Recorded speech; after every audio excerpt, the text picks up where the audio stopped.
Yo, what's up, guys? Good morning. This is the first trip in China. Now I'm in Hongqiao railway station. We are going to take the high-speed railway. This is the first time that I'm taking the high-speed railway. I took it long time ago, like 10 years ago. But this time I'm going to experience the high-speed train, and we are going to the capital of the porcelain in China, which is called Jingdezhen. So yeah, let's go. Hi guys. In China, train stations are always packed with people because trains are still the most convenient way to travel here, but high-speed rail isn't cheap anymore. Sometimes the ticket price can even be higher than the flight. Still, compared to the long and strict airport security checks, train security is much faster and easier. If you have been watching this channel for a while, you know I usually avoid taking trains for my China journeys. There are a few reasons for that. First, yes, the train saves time, but it also makes you miss out all the little things and the hidden gems along the way. Second, in the last few years, there has already been so much content online about China's high-speed rail, especially from foreign creators, that I don't think I need to do the same thing here. And finally, it's just my personal preference. I don't really like the crowded train carriages, and honestly, filming inside feels a bit awkward. But this year, I tried to change my travel mode a bit. So let's take a look at the high-speed rail. 这里我坐这里可以吗？哦，谢谢。好，谢谢。这是为什么？我不是实币吗？这里两个，是为哪个呀？要不我们先切过一下。11笔呀，11笔啊。那不就在这吗？不是11 C。你在哪里啊11C。在的。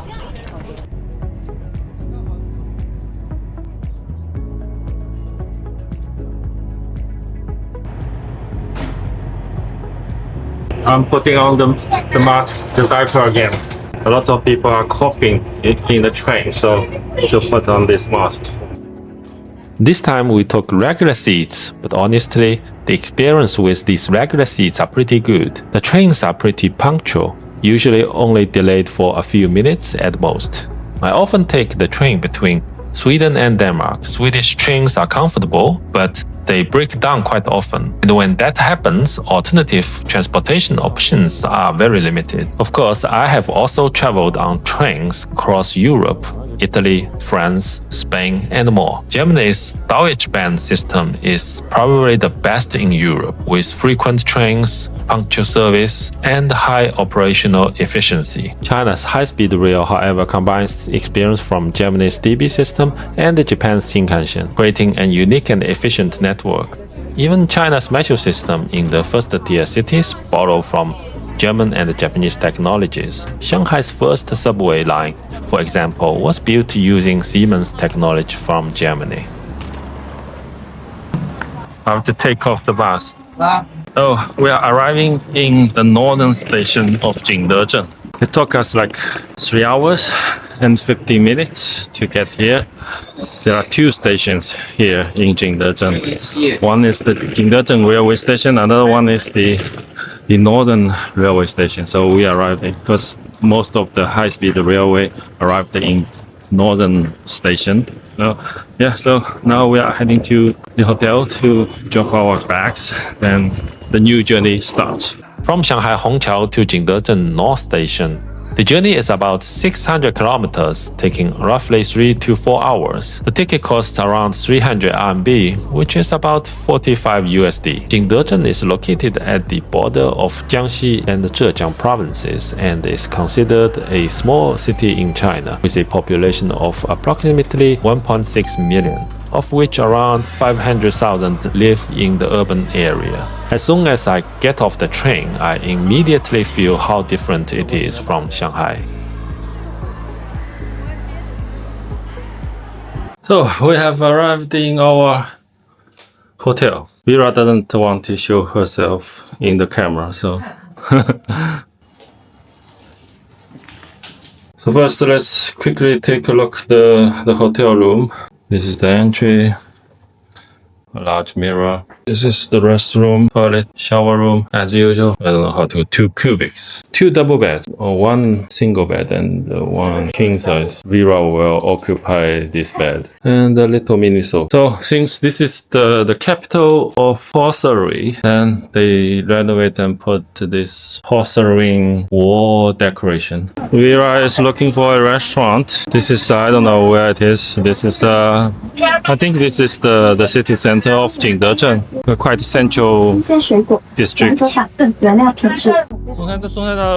中山大道不是北边。给啥？哦。Wow, it's really hot here.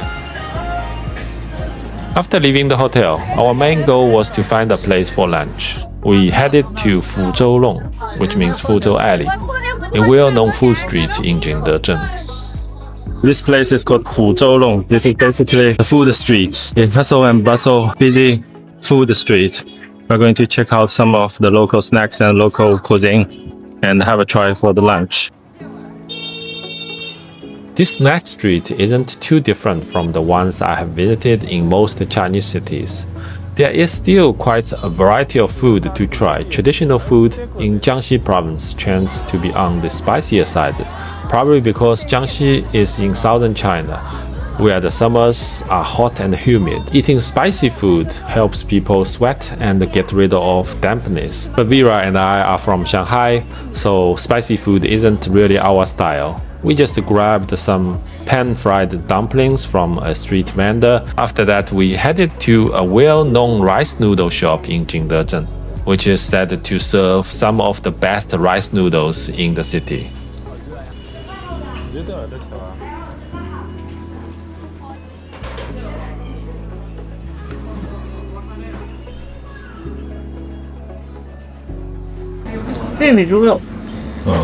So this is what we ordered, the rice noodles. This is a beef bone, some chopped beef. It's called white noodles, thick noodles.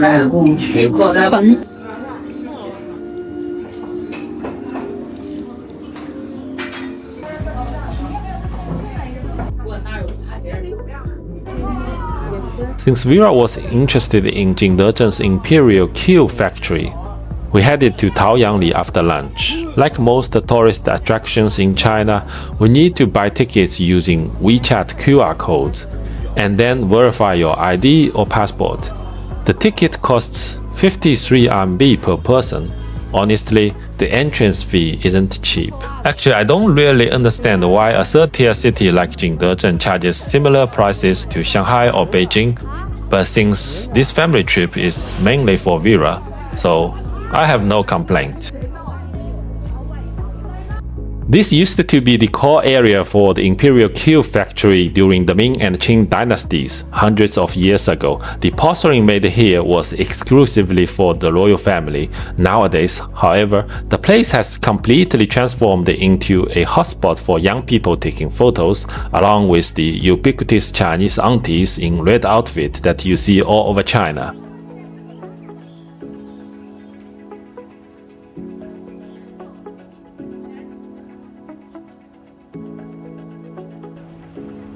Walking into Taoyangli, you can see ancient kiln ruins, cobblestone alleys, and restored Ming and Qing dynasty buildings.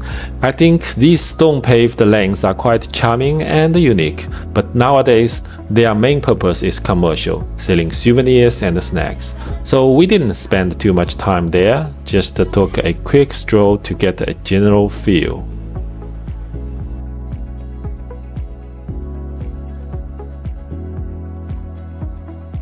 We bought 2 tickets to see this so-called ancient porcelain kiln ruins, which is basically a museum. It's not very interesting. It costs like 50 RMB for one person. This is an overcrowded place. A lot of young generations, they are coming to see this modernized museum architecture. Vera is now just sitting in the coffee store and chill because it's really hot, 34 degrees. So anyway, we have to move on. This place is called the Porcelain Palace, meaning a palace dedicated to porcelain. It's a large-scale art palace themed around the porcelain and one of the world's rare porcelain culture architecture complex. Both the exterior and the interior are adorned with porcelain tiles, plates, vases, and the various porcelain artifacts made in Jingdezhen, showcasing the rich cultural heritage of China's porcelain capital. Alright, so we just visited this Porcelain Palace, which was built by an old lady. She was working for the Porcelain King. She found some investment, approximately like 60 million RMB or something. You use the porcelain segments to put on the wall, etc. This place is kind of like worthy to visit.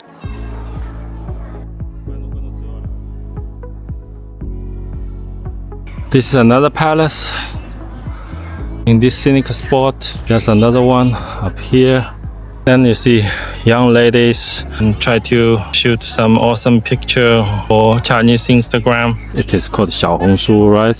So, yeah. Today, my mission is to take pictures for Vera. Making a conclusion here, the Porcelain Palace is a truly unique place. I haven't seen anything like this elsewhere in China. If you are tired of visiting temples in China or churches in Europe, this is definitely a spot worth checking out.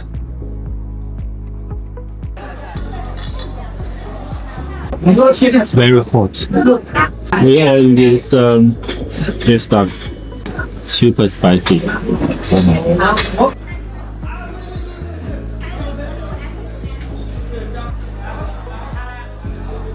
You know, the specialty here in Jingdezhen or broadly in Jiangxi province is the spicy food. Everything that you order it tastes a little bit spicy. Are you okay with spicy food? Obviously not. I ordered without spicy. Yeah. Well, we are Shanghainese, so we don't really eat spicy food. This is the food street here. I think it's called the Zhejiang Road, right? A lot of constructions in Jingdezhen. It doesn't matter where you go. Yeah, the Pinky restaurant. Anyway, I think today's video is up to here. The first day in Jingdezhen is like that.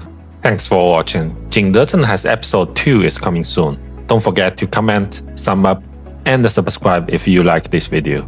China Uncle Mikey will see you in the next video.